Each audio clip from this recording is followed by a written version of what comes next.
ki dëkk la bu nekk ca boori Colobane Saloum benn waxtu du na jot na fa waxtu woowu ma jot ci rajo Futurs Médias xibaaru digg bëccëg gi salaamaaleykum. Mamadou Mohamed Ndiaye. jiital parti Pastef di Ousmane Sonko nekk ci garde à vue ci loxoy gendarme ya lu aju ci enquêteurs yi yooyu yeeg laaj ñu koy laaj nangu ca tontu ana kon lan la yoon wax ci lu ni mel des na ci ànd ak xalaatakum njàngatu spécialiste ci wàllu yoon jëm ci doxalin woowu yi nga xamante ne ji kon Ousmane Sonko doxee na ko ci garde à vue ba mu nekk ci loxoy gendarme yi démb ba léegi lu aju ci yàq ak caxat-caxate goog nimmiku nañu ko juróom-ñaar ci magasin Auchan fii ci Ndakaaru Auchan Sénégal ne danañu porter plainte yëf yi danañu ko yóbbu kon ca yoon ci xibaaru digg bëccëg gi des na defub taxaw seetlu jëm ci jigéen ñi parti Pastef yi nga xam ne bokk nañu ci ñi jiitu ci xeex bi ñu doon xeex ngir ñu libéré Ousmane Sonko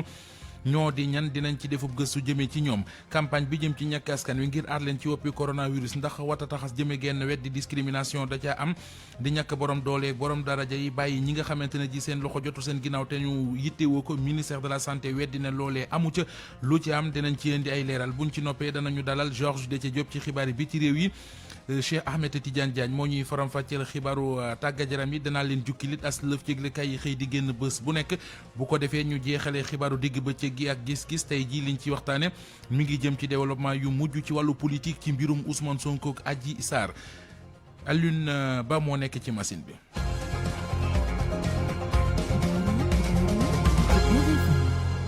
Mamadou Mohamed Ndiaye.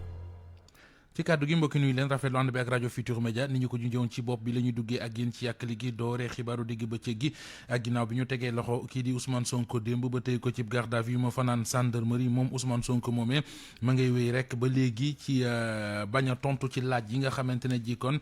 gendarme yi wala policiers yi kon ñi ngi ko koy laaj jëm ci enquête bi ngir bëgg caa xam lu leer boobu ba léegi ci noppi ca la nekk ci ñu ko dëggalal di kenn ci avocat ñu teewlu ko moom maître Khoureychi Ba. xañ nañ ko liberté tëj ko foofu ku deful dara jaay ko doole moom naataangoom xale yi mu àndal yore sécurité am ak caméraman métti na trop mais ñu ngi foofu di xaar effectivement procureur wax li war ci ñoom après ñoom ñu def ko incha allah démb bi ñu ko jàppee woon nañ ko moo gars yi laaj la mais tontuwul parce que xam nga aussi bañ a tontu façon tontu la waaw et bu di ko dal démb citoyen bu nga xam dañ la convoqué ngay dem di wuyu ji ñu lay tooñ di la dóor di la gaañ toj sa oto sa pare-brise ñu toj ko jàpp sa sécurité toroxol la tëj la sa oto waa GIGN ñoo wër ko ñu ne fii ngay jaar wala nii ñi nga àndal dañu ëpp defal nii jaaral fii parce que lépp ñu ngi koy wan ni yow bëgguñu nga àgg fi nga jëm parce que fi nga jëm ñu lay fa xaar waxu kasaw yi la xaar xam nañu boo tontoo lépp dana yàqu ñu monteel la beneen complot collèle le motif ni yaa def li yeeg li buñ la jàppee ci loolu après tout ce qui s'est passé ngeen nekk fa di wax vraiment yéen ni yàq wax la quoi donc moo tax mu toog di leen seetaan c'est très bien façon communication boobu. mi ngi noonu kon maître Khoureychi Ba bokk ci avocat yu Ousmane Sonko nekk ci garde à vue section recherche ba léegi nangu ta tontu ci laaj yi ko enquête kat yi di laaj bu dee sukkandiku nañ ci xibaar yi ñu mujjee jot loolee droit am la mënee su ko koo xañ mooy gis-gisu avocat bi nga xam ne gis na it lu aju ci li ñu koy toppee moom Ousmane Sonko mën na cee kon tontu wala bañ a tontu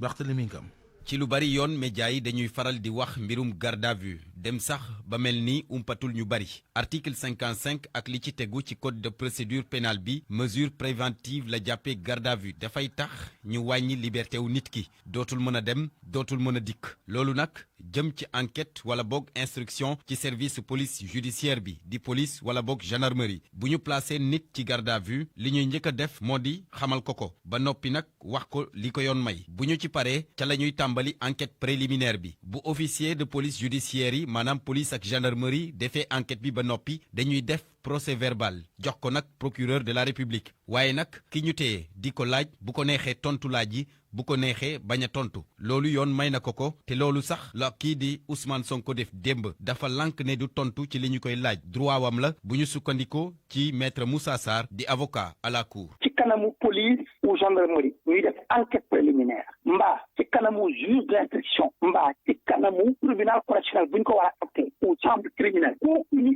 tuumal ay jëf am na sañ-sañ bu ko neexee tontu bu ko neexee du tontu moom bopp kenn mënu ko forcer ne ko da ngay tontu. mu mel ni mbir mi leer na ki ñuy interroger bu ko neexee bañ a tontu waaye nag loolu du am benn njeexital ci procédure bi officier de police judiciaire yi dañuy rek daal di constater ba noppi bindi ko ci seeni PV. su bañee tontu ñoom dañuy xaatim ci PV de police bi ou PV d'enquête bi bu nekkee enquête préliminaire lañ nekk bu nekkee juge d'instruction moo yor dossier bi ci PV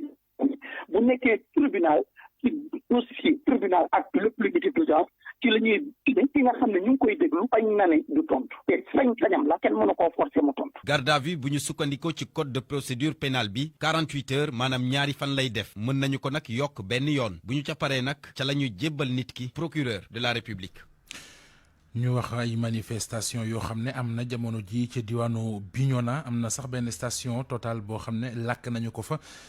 jàppante yi te am na fa ci diggante ñi nga xamante ne ji ñoo di way manifester yi ak takk der yi leen di aaye manifestation ga ñu nekke des na ci dellu siwaat feneen fa ay manifestation am nee nañu moo di ci diwaanu Géejawaay foofee danañ ci dellu siwaat xam yu fi ak na mu demee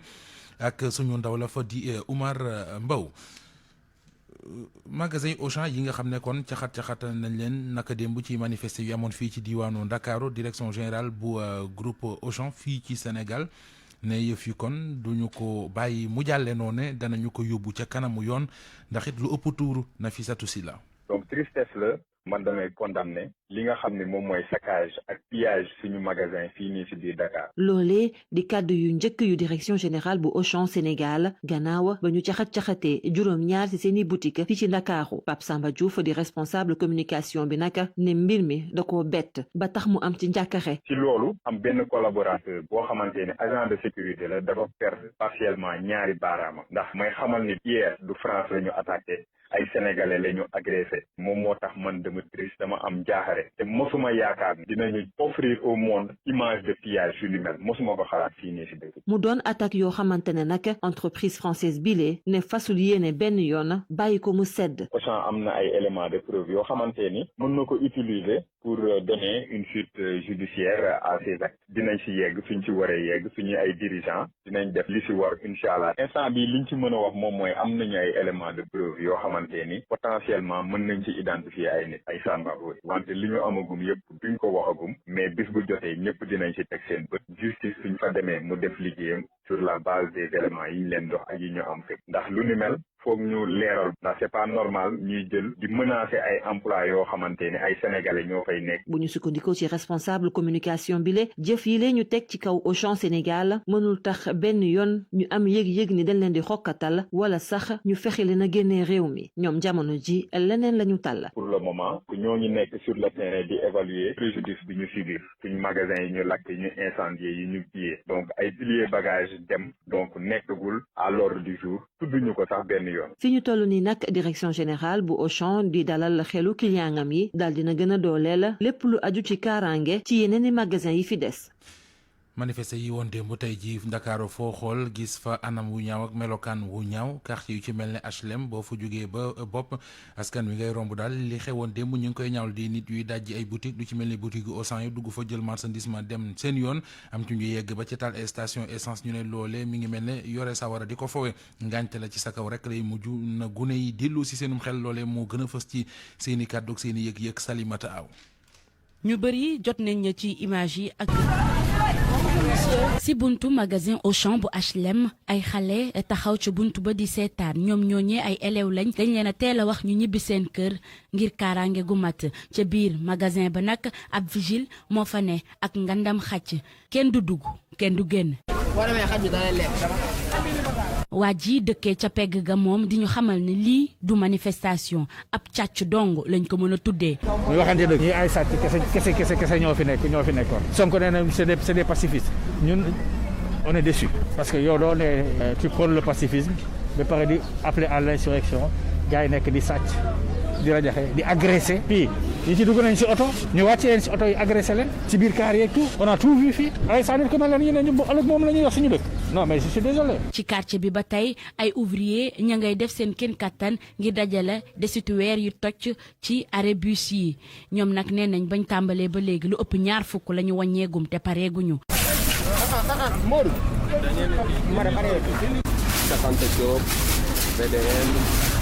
HLM bii nii pour le moment loolu la ñu nekk ñu def suuf quoi waaye une vingtaine. station Total bi nekk wetu Massalikul Jinaan moom it kazalika Omar Diatta gérant bi ni yëf yi da koo jaaxal. dama doon dégg gis mais man démb laa sud laa yéemu si affaire yi. ma koy naxar nag dañaa egg si station bi ñu commencé créer ay slogan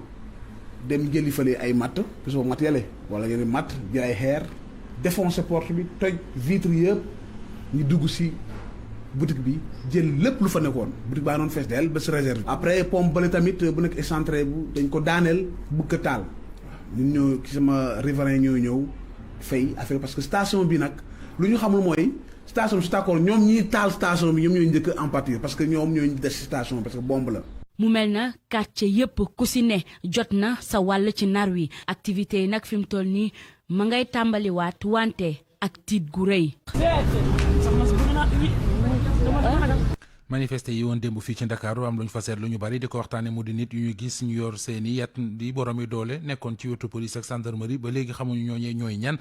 loole nag dellu si coowal mbirum sécurité ak taxawaay ba ca war ko xam-xama màcc jëm ci wàllu sécurité gis ne loole dëppoowul ak règle d'engagement yi ñu teg ngir kon fexe ba ak kaaraange am ci dundinu askan wi mu teg ci sax ne ci wàllu yoon daf cee bari lu wéet loo xamante ne ji kon mëne suura lijjanti ngir ñu xam ne nii fii la war a yem wala lii fii la war a tàmbale liñ naan ci wàllu tubaab vide juridique da ca am Anna Rocha Lita Lopez Faye ñu bëri jot nañ ci image yi ak ci vidéo yi ndax depuis démb wër na internet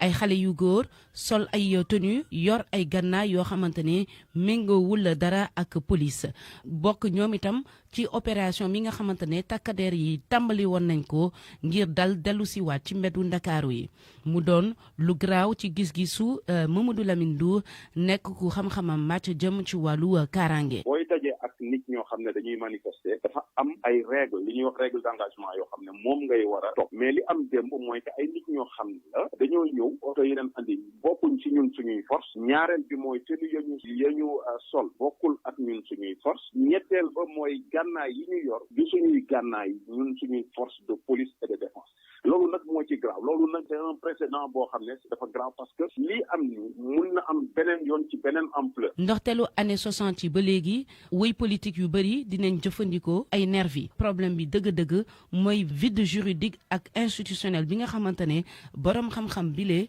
seetlu na ko ci lu jëm ci wàllu sécurité privée. c'est-à-dire Sénégal tey dañoo toppatoo lii ñuy wax force publique mais sécurité privée bi kenn xamul lan la ku ne yor na sécurité privée tey jii état bi dafa am loo xam ne réforme yoo xam ne tey te foofu waroon profité def ci liñ ci war a def ba nga xam ne dinañ mën a contrôler li nga xam ne moom moo nekk ci wàllu boobu. beneen borom xam-xam di ñu wax ne ci opération maintien wala rétablissement de l'ordre mën na am policiers yoo xamante ne du ñu sol tenue waaye ñoom ñaari mission lañ leen dënk mooy teg loxo ñi nga xamante ne ñoom la ñuy seet waaye itam joxe ay renseignements liñ leen may ci wàllu gànnaay mooy yor benn pistolet képp.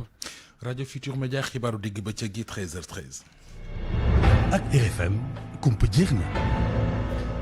fukki jigéen ak juróom-ñaar yi bokk ci parti Pastef ñu tegoon leen loxo keroog àjjuma ginnaaw yu manifester yoo xam ne danañ ko def te nee nañu kenn autorisé wuñ leen ko démb ci ngoon ca lañ leen bàyyi ñoom jigéen ñooñu nga xamante ne ràññee nañu leen ci xeex bi ñu jiitu ci sax jamono ji Ousmane Sonko tàmbale am lante ak yoon ñooñu ñoo di ñan ñu seetlu ne lu ñuy faral di gis loole li ñu koy faral di gis bariwul ana kon dogook yëg-yëg ak Pastef gi ñu àndal ñoom jigéeni Pastef yi ci xeex bi lan moo ko waral Adja Binte Diallo def na ci taxaw seetlu. dafa fekk ni jigéen ñi ci biir parti politique yi dañoo bëgg indi ay coppite yu bees gën a gëm wàllu idéal ak projet de société loolu moo tax ñuy gis saa su ne ñu gën a am engagement loolu mooy gis-gisu professeur Moussa Diaw bu UGB. lii wane na ni ñu ngi apparaître en premier plan ñu ngi wane seen engagement ñu ngi wane seen attachement à des principes à des valeurs yu ñu gëm. te loolu nag day wane ni jigéen ñi ñu ngi porter seen volonté ci transformation société bi te bëgg nañu société sénégalaise ba avancer ci matière politique ñu avancer placer donc citoyens yi ci dispositif ba nga xam ne ci dispositif gouvernance la gouvernance sociale la dispositif ba nga xam ne dafay jëm ci affaire économie. engagement bi nag fu mu ñëwee foofu la mooy gis-gisu suñu naataango bi di Pape Amadou Fall. jigéen du dellu ginnaaw ci wàllu yi nga xam ne moom mooy yëngatoom bu xësee ba jóg yaakaar ne moom moo nekk ci dëgg wala moom moo am dëgg kon ci wàllu yi nga xam ne moom mooy nekkin faaw ñu teylu def ndànk ba xam ndax dafa am lu soppeeku ci réew mi nga xam ne moom mooy réewum Sénégal ci wàllu yi nga xam ne moom mooy engagement wu jigéen ñi en tout cas seen cër wane nañ ko bu baax a baax a baax a baax te dinañ séntu nag ne yeneen parti politique yi bu ëllëgee boo sàgganul bu fekkee yëngatu dafa war a am jigéen ñi ñu ràññeewaat leen ci façon yu mel nii waaye dafa jar tey ci wàllu nga xam ne moom mooy analyse bi. jigéen ñi ci biir parti politique yi dañoo décider c'est-à-dire soppi doxalin dootuñu nekk fii rek di tëgg di fecc wala di tàccu léegi nag dañoo gën a jox gëdd valeur ak principe. activiste bi di Guy Marius Sagna nga xam ne kon ma nga ñu tëyee ca kaso bu Cap Manuel ci mandat dépôt ca la nekk la ñu koy toppee bokk na ci sosok mbootaay goo xamante ne ji kon mën nañoo yee fitna ak it ba mën a yegg ci turbale ordre public bi démb ñu jàng ab communiqué bu bàyyeekoo ci kuréel gi mu bokk di FRAPP France Dégage ñu cay xamle ak a ñaawlu anam yu bon yu ñu ne moom la ñu tëyee Guy Marius Sagna ci kaso bi ñoom ñooñu nee nañu Guy Marius Sagna dañu ko yóbbu isolement maanaam ber ko te it ba ñu koy ber dañu ko futti maanaam solul benn yére loolee Observatoire national des lieux de privation et de liberté tax kon tey jii ci suba ñu xëy yónnee ca Cap Manuel ab mission équipe boo xam ne dañuy dem xooli ndax la ñuy wax dëgg la am déet ñu xam ne bu fekkente ne dem nañu gis ne la ñuy wax dëgg la daañu def rapport ki ko xam ne mooy njiital kuréel googe mi ngi wuyoo ci turu Josette Marceline Lopez Ndiaye ñu déglu kook El Hadji Ndiogou Diène. dañu dégg allégation yooyu mais dañu envoyé benn équipe tey composée de 5 observateurs délégués. ñoom fa demee dañuy def visite su établissement bi daal di am ay entretien ak certains détenus donc Guy Marius Sagna bu ñu paree visite bi dañuy def benn rapport bi dañ koy envoyé directeur administration pénitentiaire bi pour ñu wax ko lu ñu gis moom itam mu tontu ci léegi bu paree ñu envoyé rapport bi ñu def rapport bi ñu war a envoyé ministre de la justice ñu jox ñaari rapport yi ministre de la justice voilà pour avec des avis et des recommandations ci dañ ciy wax lu ñu xalaat daal lu ñu xalaat ci situation bu ñu gis ak lu ñu war a def dañ leen di conseiller ci lan la ñu war a def pour que ces problèmes là n'aient pas lieu. leneen ci wàllu xibaar di leeral yu bàyyeekoo ca ministère de la santé ak action sociale jëm ci indi ay tontu ci ne ñàkk yi ñuy ñàkk nit ñi ngir aar leen ci woppi coronavirus yi borom doole yeeg borom daraja yi ñoo ko ngar daajoo ci réew mi ba ñi nga xam ne seen loxo jotu seen ginnaaw te ñuy téewu ko dàq nañu wax jooje ba mu set wecc ñoom waa ministère de la santé nee nañu loolee amu ci la ca am Awa Mbaye. ay kilifa ay politiciens ak nit ñu am daraja ñu bari ci ñoom jot nañu seen ñàkk bu njëkk jëm ci mbas mi photo yeeg vidéo yi wër internet bi ba tax am na ñenn ci sénégalais yi gis ne lii jaaduwut ñu samp laaj bi ndax ñàkk yu njëkk yi ñuy am doole ci réew mi lañ ko jagleel docteur Mamadou Ndiaye tontu ne déedéet directeur de la prévention ci ministère de la santé ne séddale bu njëkk bi dañu ko wéer ci ay stratégie ngir dalal xelu Sénégalais yi jëm ci kóolute ñàkk yi li ya tax ay kilifa yu bari nangu ñoom ñu ñëkk leen a ñàkk docteur Mamadou Ndiaye. mais dose yi njëkk a ñëw dañ ko jagleloon ñi nga xam ne ñoo sës rëkk ci malade yi yàlla def ñu barcee boole nag yenn kilifa yi lu tax ñu boole leen ci kilifa yi loolu moom ku nekk xam na ko ci communication la bokk nit ñi soo leen déggee sax ci rajo bi li ñu lay wax mooy que balaa ñu ñàkku kilifa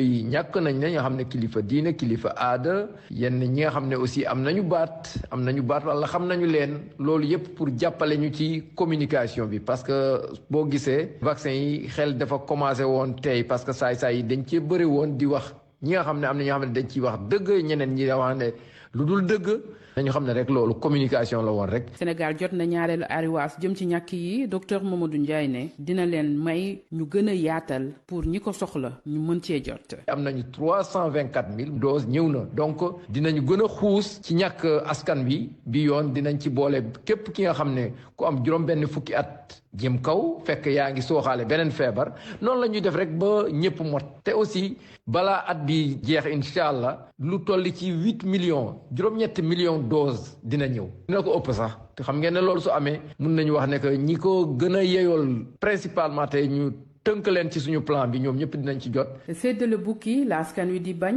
bëgguñu ñu jël ñàkk yi ne bii bukki bii njuur bii sàmba nañu ko tasaare askan wi ñi bëgg a ñàkku wóolu ko ñu defal leen ko ngir ñu fagaru ñoom itam ci mbas mi. spécialiste ci médecin kon ci wàllu spécialisation ñoom ñaxtu ya xultu ya ñu nekkee mu di grève ba tey jii kon ci lay def ñaari fan li leen metti ba tax ñuy yëglu moo di nee nañ daal dañ leen a boolewul ci ñi ñu war a ñàkk ci daar maanaam priorité yi loolee nag la ñuy ñaawal ba tax tey ñu doon wane seen bopp ñu teewlu docteur Gilda Bonaventure Thiam mooy président bu comité gi leen jaboote ñu déglu ko ak Alaaji Njoogu Jeen. ginnaaw ñàkk wormal ñàkk ñëw bëgg a vacciné ñu ngi dañuy def toogaanu yaxtu ñu bañ a def dara ñu bañ a dem hôpital bañ a liggéey bañ a def dara ba ñëpp am nañ ñun ñi am nañu solo ci réew mi ñu toll nii donc moo tax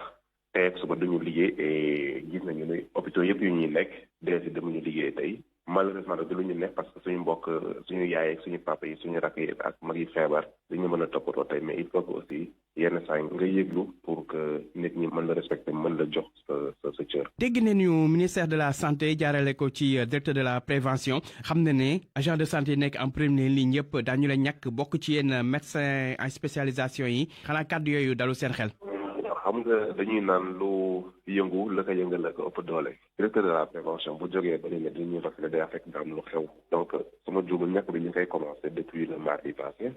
ñaari fan après jeudi ñu yëg ñu ne am na lu ñu gis loo xamante ne du yoon woo nañu kilifa ministère yi wala yu ñu waroon woo yégal leen lool parce que dañuy jàpp ne ñun ay kilifa lañu donc waruñu jóg rek di xeex ci période boo xamante ne xaw na doy waar mais nag nit ki boo waxee ak moom faalewu la def ni ku la déggul depuis ay at day baax yenn saa yi nga won ko ni ginnaaw dégg bëgguma déglu bàyyi rek ma def ma wan li ma doon ak cër bi ma jox nga xamal jox ma ko. RFM bitim réew. Georges Déthié Diop la ñu ci àndal maa ngi lay nuyu bu baax a baax. maa ngi lay fay Mohamed. dañu koy dooree ak réewum Tchad foofee Cour suprême publié na liste candidat yi nga xamante ne ji ñoo war a bokk ci wote présidentielle yi ñu fa yamal fukki fan ak benn ci weeru avril la. fukki candidat ñu fas yéene jongante ci fukki candidature ak juróom-ñaar ya nga xamante ne déposé woon nañ ko cour bi dafa gantal juróom-ñaar ya bokk ca bu Yaya Dillo leeral yëpp Soxna Mané. Yaya Dillo ñàkkum kayitu juddu bu teguwul ci yoon tere na ko bokk ci jogante 11 avril yi di ñëw bu ñu sukkandikoo ci cour suprême Masra Succès moom nag amul ñeent fukki at te tamit lii di kayitu juddam tere na ko bokk ci njogante bi juróomi candidat yi tamit génne nañ leen si ndax ay jafe-jafe kayit ñenn ñi nag jéem nañ koo bañ loolee ku si mel ni Mahamat Yosko ak tamit Ngarle Yorongar moom mi le bind na àllarba ci ngoon ci page Facebook am que lii di parti wam décidé nañ génne candidature même démarche ci côté fukk ak ñett parti Alliance Victoire opposition bi tamit ki ñu jëloon ngir mu teewal leen Théophile Bongoro moom tamit génn na si kii di Saleh Kebzago nee na nag même bu fekkee ni Cour suprême nangul na ko lii di candidature moom mi la du si bokk di fàttali publication liste candidat yooyee 9 mars la waroon doon di si yokk tamit ni secrétariat wu Cour suprême mi mu joxoon na lettre désistement bi àllarba bi passé nanguwul enregistré ko Idriss Déby moom mi la fi mu toll nii amul lu dul juróom benn concurrent Yomombe Théophile ak Aladoum Baltazar ñoom nag ñoo ngi ci seen expérience électorale bu njëkk. Soxna Mané jaajëf Georges dañuy dem ci réew Mali foofee procureur général ba àndul ci libération bu ñi nga xamante ne ji dañ leen di toppee ci faatu ci kon complot bañ fa defoon jëmee ci gouvernement bi. moom nee na day yóbbu mbir ma ca cour de cassation gannaaw bi chambre d'accusation bu cour d'appel bu Bamako joxe dogal googu nag lana moo di cour chambre d'accusation dafa bëggoon wala boog dafa dogal talaata ak barke démb ñu bàyyi ñëpp ñi nga xamante ne ñoom la ñu tegoon loxo. wala ñi nga xamante ne ñoom la ñuy toppee lu jëm ci wàllu complot contre le gouvernement association de malfaiteurs ak itam offense au chef de l'État dogaloon na itam ñu niilal procédure ba yëpp cour suprême nag moo fas yéene addu ca mbir ma ci fan yi ñu dëgmal ñuy xaarañ loolee nag activiste bi di Rasbat ak ñeenti kilifa yi nga xamante ne ñoom la ñu tegoon loxo ñu ngi ba léegi ca kaso ba premier ministre ba woon di Boubou Cissé ak Sékou Traoré nekkoon ay jamono secrétaire général bu présidence ñoom nag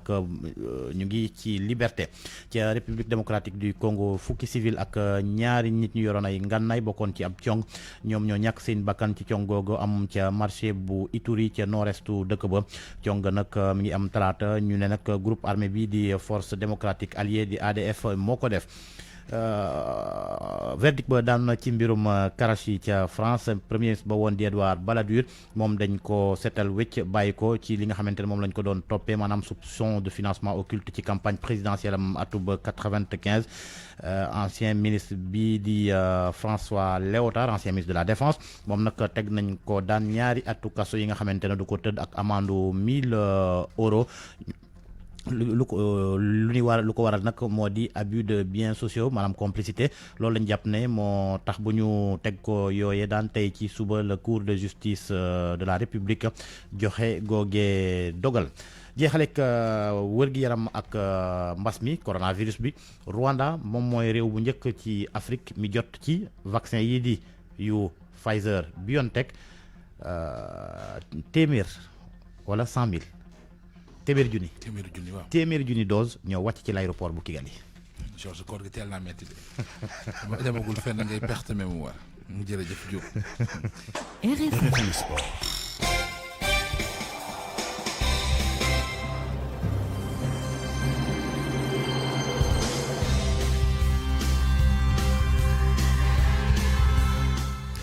Georges Dese Diop comme mbiri diine da cee dugg duma la summi damay bàyyi noonu mu jàll njóobin bi teel naa lottu trop waaye ci koor gi ma nga noonu Cheikh Ahmed Tidiane Diagne maa ngi lay nuyu maa ngi laa ziar Ndiaye ay ca yow la ñaandal ci wàllu tàggat yaram doore ko ak Ligue 1 ci wàllu football Jaraaf bu Dakar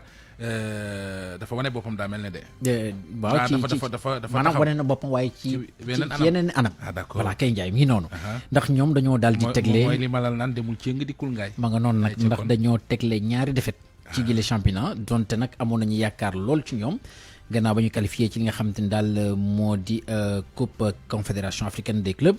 ba pare tegle ndam waaye jamono gi daal Jaraaf dafa mel ni doxalu ci championnat bi ndax weekend bee ne passé dañu ñàkkoon seen diggante ak génération foot ni ki démb itam ci match retard ñu daal di ñàkk seen diggante ak union sportive bu Gorée mi nga xamante ni ñoom itam ci ay jafe-jafe la ñu nekkoon mu mel ni ki daal lu ni mel day wane ni daal Jaraaf seen entraîneur gi lee dem di Malick Daf dafa mel ni da leen daal di manqué ci kàddu suñu naatangoo gi di Omar Chérif Ndaw seetlu nañu Jaraaf bi fa Malick Daf jógee ba léegi dafa tegle ñaari défaite te Malick Daf bala mu fay jóge réussir na qualifier équipe bi à la phase des poules de la CAF xam nga donc tey bu fa jógee ñu gis ni tegle na ñaari défaite xam nga du ma ne sax xëy na ñu ko remplacer nekkaguñu à la hauteur mais Malick Daf ku ko xam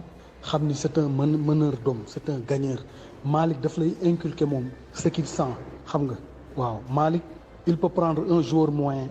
ba pare def ko mu nekk joueur bu xarañ parce que joueur boobu bu toppee ci moom ci principe de jeu yi mu bëgg rek da nga koy gis Malick Daf ay joueur am boo leen xoolee bu leen téye physiquement dañuy nekk au top tactiquement dinañ progresser parce que waaw nekkoon na fi joueur bu mag te ba muy football tam waaw noonu la mosoon mel il a un tempérament chaud de gagneur bien que nag bu génnee ci mbedd mi sax da nga naan waa ji du wax xam nga voilà donc man li ma mën a wax foofu mooy que tey ñi ko remplacer nii ku mel ni Pape Siré Dia man ak moom dëkk nañ xamante nañ keroog rek bi ñuy waxtaan félicité naa ko ci victoire u Jaraaf bi ñu qualifié phase de poule mais dama ne ko sois patient bul yàkkamti yow nangu la jàng rek xam nga te man sax su ma sañoon xëy na mënoon nay dem ci petite catégorie bi comme ni ñoom Lamine Sagna doon def ak yeneen footballeur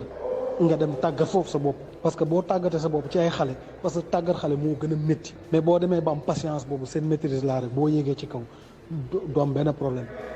léegi nag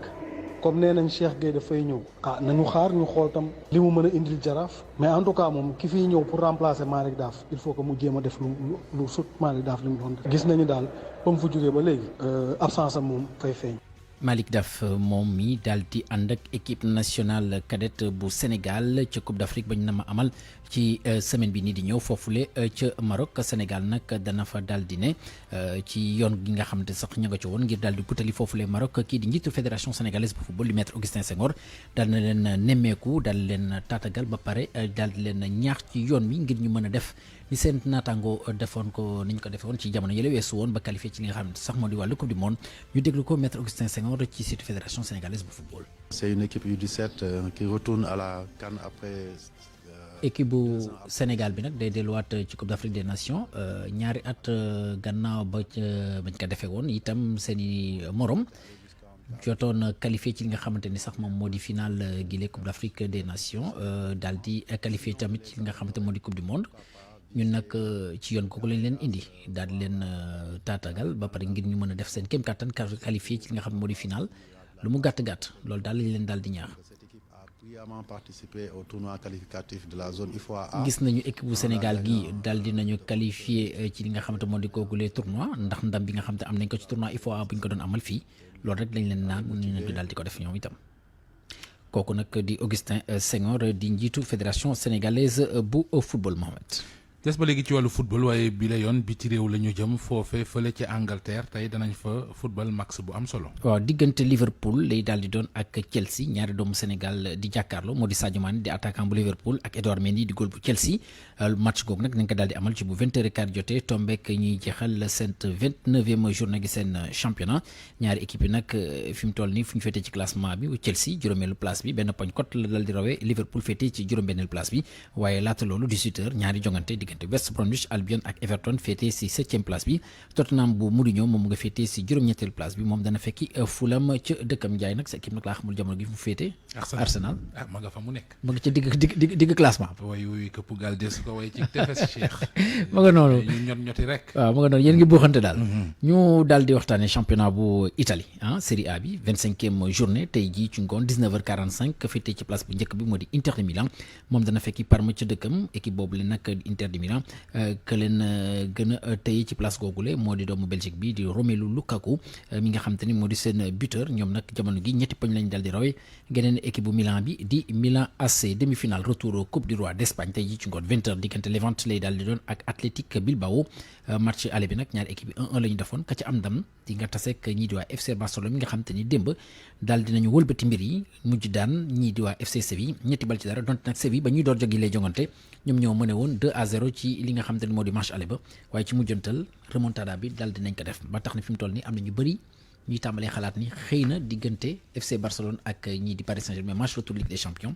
remontada dana am. football reeno ñaam bi la Cheikh fa muy daggee doo ko xam. ba nga noonu gars yi di fi mu toll nii tàmbale la ñoo jàpp confiance. te daal danañ remonté affaire ndax démb am na benn catalan bu ma woo Serigne Saliou dem benn te nekkoon fi. ne ma daal fu mu toll nii dañoo doon tàggatu ngir waajal. kii bi maanaam daal seen remontada bi. kañ la boobu le match ba retour semaine bii nii di ñëw incha allah. mooy match retour ba xam nga aller ba gars yi dañ leen dooroon je pense 3-0 xam nga 3-1 je sais plus. score bi léegi nag on attend de voir ce que ça va donner. mi ngi noonu Cheikh Ahmed Tidiane Diagne jërëjëf waay. Comptoir commercial de plomberie du Sénégal CCPS. seen cuuraay raktak bi rey yooyu seen gamme Opalia ak seen savon de Marseille créole ñoo leen di may li ci yéenekaay yi. Mamadou Mohamed Ndiaye. jërë ngeen jëf kaawa dëbu ci ñaari baat yooyee la l'Observateur tënkee li xew démb ci réew mi booy ubbi journal bi ba ca page 4 di nga fa gis ay nataal yu bari yuy wane li amoon démb ci Ndakaaru Ousmane Sonko mu sandarma yi jàpp di ko dugal ci seenu wata ay militant ak i manifestekat yu ñu poñe di leen yóbbu ay jeunes yu taxaw di sànnante ay xeer ak i joorante lacrymogène ak i takk der ay station essence ñu taal ba ñu tàkk jëppét ay magasin Auchan yu ñu caxat-caxatee ay ponkali nit yu toll nu leen neex gàddu seeni mbolde yii yëpp journal bi indil nañu ko boole ceeki di ñu wax li xew démb ak na mu xewe njiital parti Pastef di Ousmane Sonko moom le juge d'instruction bu 8e cabinet bi convoqué ngir waroon ko auditionné ci tuumay viol ak menace de mort gi Adji Sarr gàll ci ndoddam Ousmane Sonko waroon ko wuy ji xëy ànd ak ko gàngooram jóge ca këram ga ca cité kër góor gi jëmoon tribunalum Ndakaaru bi ñu yegsee rond-point Estelle Mermoz bëggoon a jël awoon yi Cheikh Anta Diop jaare buntu université préfet bu Ndakaaru taxaw ne leen du ci dal ci corniche bi ngeen di jaare ñu nekk fa ay heures yu dul jeex di bëjoo ak a giita ngaas lacrymogène ya jolli xeer ya naaw fitna ja takarnaase yéenekaay bi nañu ginnaaw bi ci lañu jële Ousmane Sonko dugal ko ci benn watab gendarmerie yóbbu section recherche tuumay turbale ordre public bi ak bokk ci manifestation gu ñu leen joxul ndigal yéenekaay bi nee nañu loolee la ñu ko gàllanay tuuma ba jël ko yóbbu Vox Populi nañu ba ñu ko jàppee ba yóbbu ca la jàmm jeex ci dëkk bi amul nu manifestekat yi salfaañewul dëkk bi xeex nañu fi yàq nañu fi taal nañu fi jàpp na nit ñu bari ci ñoom ñi doon manifester àllarba ju ñuul kukk Vox nee nañu moom la ñu dund démb àllarbay démb ji Le Quotidien mercredi décembre la ko tudde mu di àllarba joo xam ne yu bari ci dëkk bi ñi doon manifester def nañu ko ab doom ñi dee dee ba dee daali ca manifester nag journal Le Quotidien nee nañu moo di boutique Auchan yi ak station essence Total yi yéenekaay bi nañu démbit gis nañu ay ngandi ponkali nit yu wàccoon ci mbedd mi ak seeni gourdin doon jàppale takk der ci seenub liggéey li manifestekat yi liggéey démb ci dëkk bi enquête yéenekaay seen dakawoo la ko tudde ba noppi di ñu nettali ba sub démb beek ni mu demee li fi am ci fitna am ko fi ci yàq ba yegg ñu it kàdduy ministre de l'intérieur di Antoine Félix Diome muy xamle ne duñu nangu ay débordement di fi am ki débordé dérapé démb enquête nee nañu moo di préfet bu Ndakaaru ndax dégg nañu ko muy joxe ndigalul ñu fitnaal journaliste yewoon ca rond-point bu Mermoz Sud Quotidien nañu coowal mbës mi salfaañe na Ndakaaru démb dem nañu ba dégg préfet bu Ndakaaru mu naan sandarma yi nañu gaase journaliste yi mu di lool yéenekaay bi nee nañu convention des jeunes reporters du Sénégal naqarlu nañu ko ñaawlu nañu ko am nay journaliste yu ca jële ay gaañu-gaañu ba ci benn caméraman bu nekk Ouest TV Sud nañu bi mbiri tàmbali ëppi loxo l'armée bi di soldat si le gouverneur bu Ndakaaru woolu ngir ñu ñëw renfort Walf Quotidien dëggal xibaar bi ci xët bu njëkk ba bindal ñu ne démb soldat si la ñu mujjeewoo ngir ñu ñëw renforcer takk der yi farandoy Ousmane Sonko yi meloon ni fitu gumbër sànni lu ne la ñu yàq lu ne la ñu caxat-caxate wane seen bopp wane seenu mer te yëf yi yamul woon rekk Ndakaaru yegg na ba ca Ndar ak ci Ziguinchor sursoi nañu Ousmane Sonko ba ñu ko yóbboo démb gendarmerie war ko auditionné ñeppiwul gémmiñam benn yoon dafa meloon ne ko muuma libération nañu noppi la def neewul mbuu neewul mbaa bi koy awakaam di wax sax